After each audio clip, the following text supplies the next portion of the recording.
In this video, we will show you how to replace your window crank handle. Okay friends, let's get started on replacing our window handle. Typically when you're replacing these, it's going to be because it's either loose or broken completely off.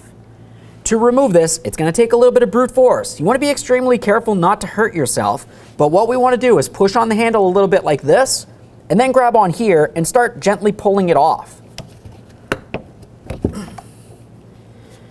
Inside of this area, you're going to find that it's supposed to be circular and it has locking tabs making its way all the way around.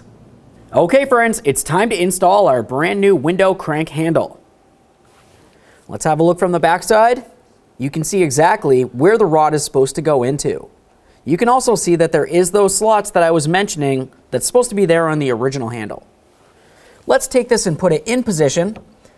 Generally, you just kind of twist it and you should feel the notches want to line up. There we are. Now I'll just press it all the way in.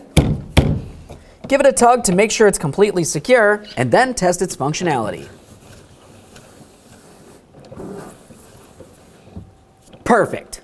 Thanks for watching. When only the best will do, demand TRQ. The only company that lets you view before you do. TRQ is committed to offering the highest quality aftermarket auto parts that are engineered for peace of mind. Thanks for using and viewing with TRQ.